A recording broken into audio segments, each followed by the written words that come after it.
Selamat pagi anak-anakku semua yang saya cintai. Assalamualaikum warahmatullahi wabarakatuh.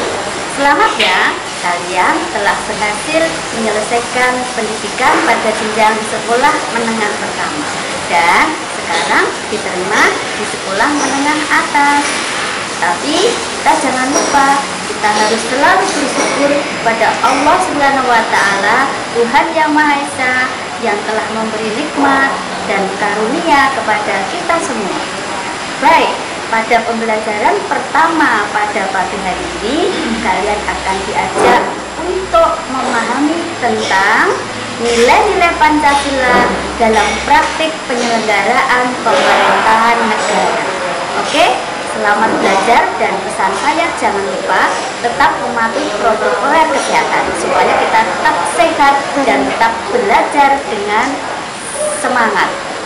Semangat belajar. PPKN kelas 10 bab 1 yaitu tentang nilai-nilai Pancasila dalam kerangka praktik penyelenggaraan pemerintahan negara. Dan subbab pada pertemuan pertama ini kita akan belajar tentang sistem pembagian kekuasaan negara Republik Indonesia. Kekuasaan. Apa yang kalian pikirkan ketika melihat kedua gambar di samping dan mendengar kata kekuasaan? Mari kita lihat. Kekuasaan secara sederhana diartikan sebagai kemampuan seseorang untuk mempengaruhi orang lain melakukan tindakan yang diperintahkannya. Sebagai contoh, dalam lingkungan sekolah, anak-anak tidak boleh datang terlambat. Apabila datang terlambat, kalian akan mendapatkan teguran dari guru. Dalam lingkungan masyarakat, ada ketentuan bahwa setiap tamu yang tinggal lebih dari 24 jam di suatu wilayah wajib lapor kepada ketua RT atau RW. Artinya, setiap tamu yang datang dan tinggal lebih dari 24 jam harus lapor kepada yang berwenang. Nah, dari kedua contoh tersebut menggambarkan perwujudan dari kekuasaan yang dimiliki oleh seseorang atau lembaga. Apakah negara juga mempunyai kekuasaan negara? Tentu saja, negara mempunyai kekuasaan. Karena pada dasarnya negara merupakan organisasi kekuasaan. Kekuasaan negara merupakan kewenangan negara untuk mengatur seluruh rakyatnya untuk mencapai keadilan dan kemakmuran serta keteraturan. Jadi, kekuasaan negara merupakan wewenang yang diberikan kepada penguasa atau pemerintah untuk mengatur rakyat dan wilayah negara serta menjalankan fungsi negara untuk mencapai cita-cita dan tujuan negara.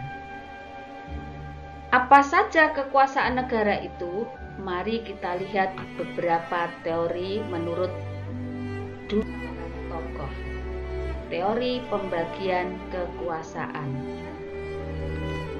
Menurut tokoh John Locke, membagi kekuasaan negara menjadi 3 macam, yaitu kekuasaan legislatif, 2 kekuasaan eksekutif, 3 kekuasaan federatif.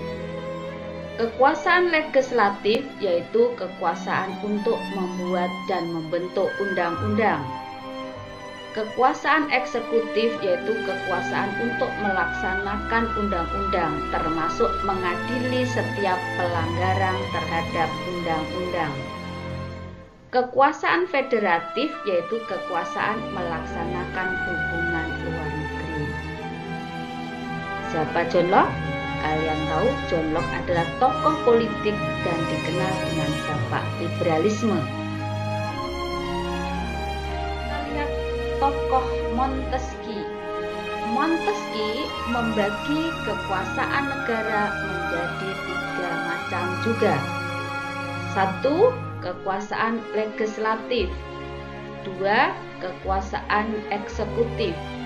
3. Kekuasaan yudikatif. Kekuasaan legislatif yaitu kekuasaan untuk membuat dan membentuk undang-undang. Kekuasaan eksekutif sama, yaitu kekuasaan untuk melaksanakan undang-undang, termasuk mengadili pelanggaran undang-undang. Kekuasaan yudikatif yaitu kekuasaan untuk mempertahankan undang-undang, termasuk kekuasaan untuk mengadili setiap pelanggaran terhadap undang-undang. Nah, pendapat yang dikemukakan oleh Montesquieu merupakan penyempurnaan dari pendapat John Locke. Kekuasaan federatif oleh Montesquieu dimasukkan ke dalam kekuasaan eksekutif. Fungsi mengadili dijadikan kekuasaan yang berdiri sendiri. Ketiga kekuasaan tersebut dilaksanakan oleh lembaga-lembaga yang berbeda yang sifatnya terpisah. Teori Montesquieu ini dinamakan dengan sebutan teori trias politika. Montesquieu adalah terkenal dengan teorinya trias politika. Nah, sampai di sini anak-anak, saya berharap kalian sudah dapat memahami mengenai macam-macam kekuasaan negara. Lalu, bagaimana konsep pembagian kekuasaan di negara kita Indonesia? Mari kita lihat. Konsep pembagian kekuasaan di Indonesia terbagi menjadi 2, yaitu pembagian kekuasaan secara horizontal dan pembagian kekuasaan secara vertikal. Pembagian kekuasaan secara horizontal. Pembagian kekuasaan secara horizontal adalah pembagian kekuasaan menurut fungsi lembaga-lembaga tertentu, yaitu legislatif, eksekutif, dan yudikatif. Namun, setelah amandemen terjadi pergeseran klasifikasi kekuasaan menjadi 6, yaitu antara lain yang pertama, kekuasaan konstitutif, yaitu kekuasaan untuk mengubah dan menetapkan undang-undang. 2. Kekuasaan eksekutif, yaitu kekuasaan menjalankan undang-undang dan pemerintahan negara. 3. Kekuasaan legislatif, kekuasaan untuk membentuk undang-undang. 4. Kekuasaan yudikatif atau kekuasaan kehakiman, yaitu kekuasaan untuk menyelenggarakan peradilan guna menegakkan hukum dan keadilan. Kekuasaan ini dipegang oleh Mahkamah Agung dan Mahkamah Konstitusi sebagaimana ditegaskan dalam pasal 24 ayat 2 Undang-Undang Dasar 1945 yang menyatakan bahwa kekuasaan kehakiman dilakukan oleh sebuah Mahkamah Agung dan badan peradilan yang berada di bawahnya dalam lingkungan peradilan umum, peradilan agama, peradilan militer, lingkungan peradilan tata usaha negara, dan oleh sebuah Mahkamah Konstitusi. Kekuasaan yang kelima yaitu kekuasaan eksaminatif atau inspektif. Kekuasaan ini adalah berhubungan dengan penyelenggaraan pemeriksaan atas pengelolaan dan tanggung jawab keuangan negara. Sebagaimana ditegaskan dalam pasal 23E ayat 1 Undang-Undang Dasar 1945 yang menyatakan bahwa untuk memeriksa pengelolaan dan tanggung jawab tentang keuangan negara, diadakan satu badan pemeriksa keuangan yang bebas dan mandiri. Kekuasaan yang keenam yaitu kekuasaan moneter. Kekuasaan ini untuk menetapkan dan melaksanakan kebijakan moneter, mengatur dan menjaga kelancaran sistem pembayaran, serta memelihara kestabilan nilai rupiah. Kekuasaan ini dijalankan oleh Bank Indonesia selaku bank sentral di Indonesia, sebagaimana ditegaskan dalam pasal 23D Undang-Undang Dasar Negara Republik Indonesia tahun 1945 yang menyatakan bahwa negara memiliki suatu bank sentral yang susunan, kedudukan, kewenangan, dan tanggung jawab dan independennya diatur dalam undang-undang. Kemudian pembagian kekuasaan yang kedua yaitu pembagian kekuasaan secara vertikal. Pembagian kekuasaan secara vertikal yaitu pembagian kekuasaan berdasarkan tingkatannya.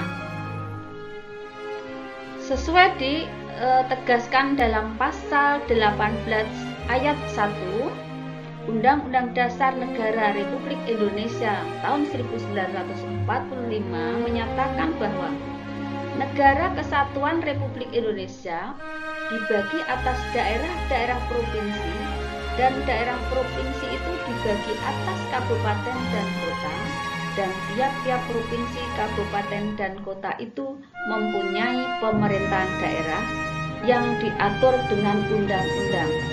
Berdasarkan ketentuan tersebut, pembagian kekuasaan serta secara vertikal di negara Indonesia berlangsung antara pemerintahan pusat dan pemerintahan daerah, atau pemerintahan provinsi dan pemerintahan kabupaten atau kota. Nah, pembagian kekuasaan secara vertikal muncul akibat diterapkannya asas desentralisasi. Pemerintah daerah mengatur dan mengurus sendiri urusan pemerintahan daerahnya, kecuali urusan politik luar negeri, pertahanan, keamanan, justisi, agama, moneter, dan fiskal.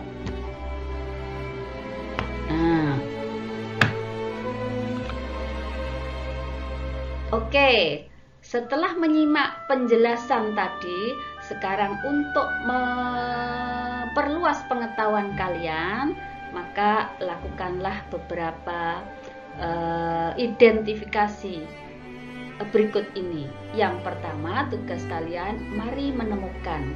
Coba berikan penjelasan di mana letak perbedaan pembagian kekuasaan dari teori John Locke dan Montesquieu tadi. Yang kedua, mari kita mencari, identifikasikan lembaga-lembaga negara berikut ini sesuai dengan dasar hukum dan tugas serta wewenangnya. Cukup sekian anak-anak dari saya. Untuk melakukan kegiatan atau identifikasi tadi, kalian bisa membaca Undang-Undang Dasar 1945 atau peraturan-peraturan perundang-undangan yang relevan. Begitu dari saya, sampai di sini, sampai jumpa di pertemuan berikutnya.